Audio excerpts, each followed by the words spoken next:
The steps are very simple. If we want to live in a perpetual state of constant flow of awareness, we need to see that why is it that we really want to do that? Like, what do we think we'll gain out of that?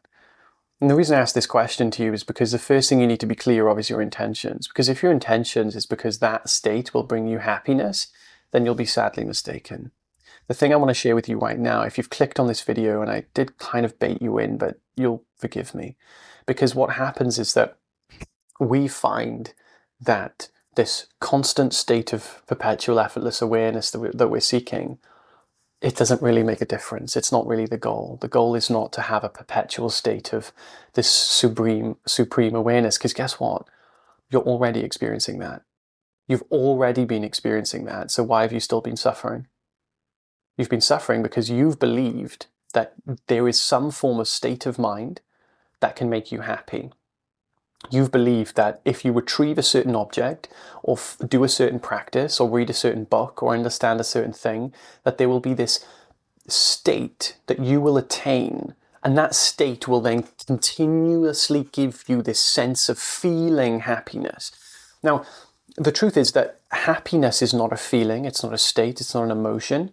It is that which is standing behind all states, feelings, and emotions. Happiness is your natural condition. We've heard this word, the natural state, your natural condition. Your natural condition is like the baseline stock state that your phone comes in when it's out the box.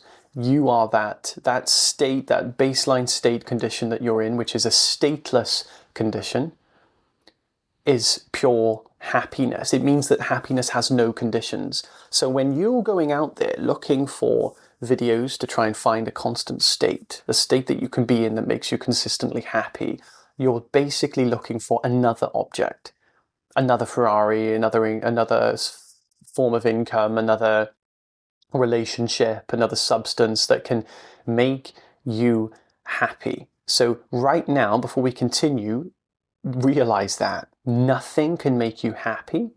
Therefore, nothing can make you unhappy. And if nothing can make you happy and nothing can make you unhappy, then recognize that everything you've ever done to find happiness will never, or nothing you ever can do, will ever bring you happiness. That alone, really understanding that, should bring your mind to one-pointedness. It should bring your mind to this point of, oh, yes, you're absolutely right. Everything I've done has not worked. How much longer can I keep doing this?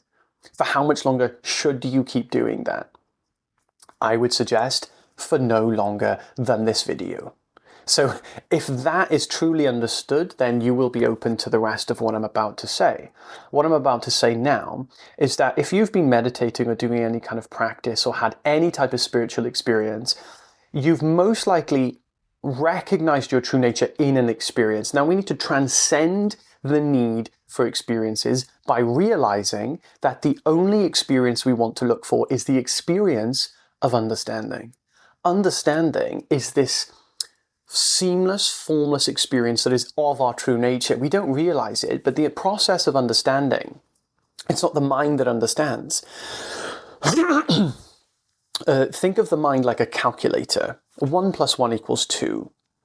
Now the calculator creates the answer 2, but the calculator doesn't understand the answer. That which does understand the answer and understands the meaning is you. The calculator doesn't know what 1 is. The calculator doesn't know what 2 is. The calculator doesn't know what the sum is, yet it creates the answer.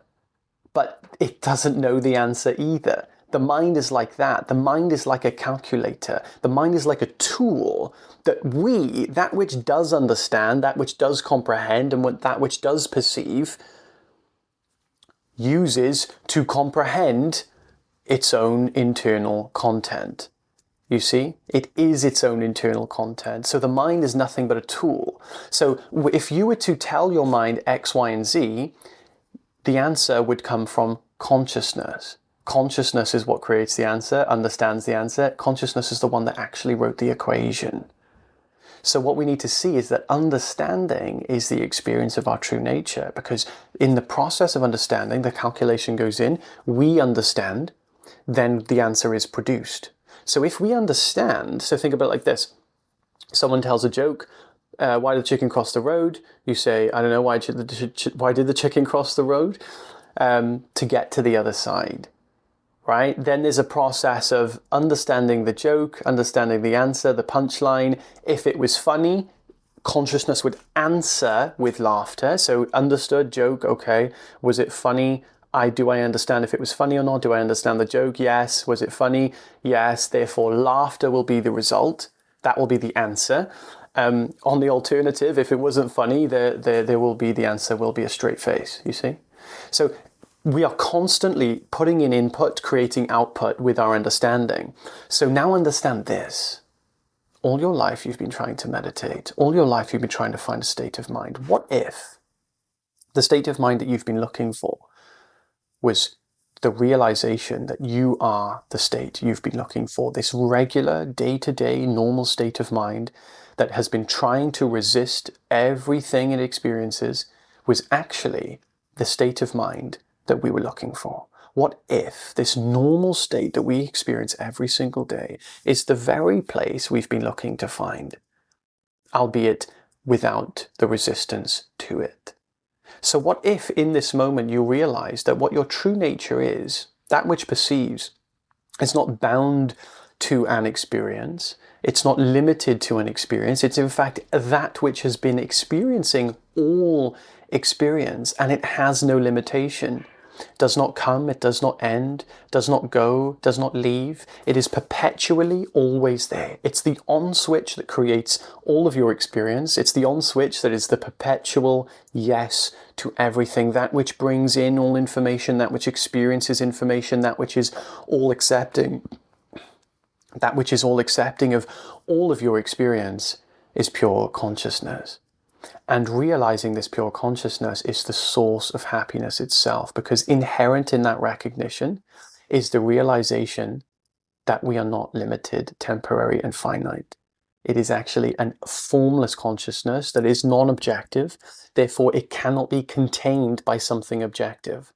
So when you realize your formless consciousness, you realize that you cannot contain a formless consciousness. Something formless is free from time and space. Something free from time and space is infinite. Something infinite cannot have multiples of. You cannot have 2, 3, 4, 5, 10 infinite things. You can only have one infinite thing. So if we realize that our awareness, that which is perceiving right now, is formless, is known by itself, doesn't require a thought, an image, a feeling in order to know it, then we have the evidence we need to know that it is objectless and formless. If it is formless, then it's infinite. If it is infinite and you cannot find any limitation, then your evidence is there.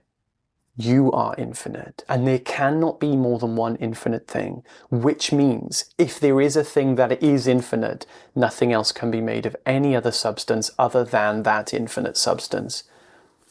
That infinite substance is you. The world you experience is you. So when we're looking for meditation, when we're trying to meditate, when we're trying to do these practices, all those practices are there simply to get us to this one place. The place where we finally turn around and understand the nature of what we are. And when awareness itself, true, pure, infinite perceiver, recognizes or perceives itself as it is, not as believing itself to be limited, but as knowing it's infinite, the input goes in, the answer comes out. Peace. Infinite peace, the end of suffering. The rest of your life is the answer. You live the answer of that understanding, which is peace. You understand yourself. Yourself is understood. That's the pinnacle of human evolution. The reason being is because it's beyond the human experience. The human cannot go further than the pinnacle of its own existence. And the pinnacle of human existence is to recognize the truth of its existence, which is pure, infinite consciousness, pure, infinite reality. We don't need to give it a name. We don't need to call it consciousness. We don't need to call it reality. We can call it that placeless place from which all things are loved, all things are seen, all things are heard, and all things are experienced, and that which ultimately all things that are heard, seen, or experienced are made of. That is what you are.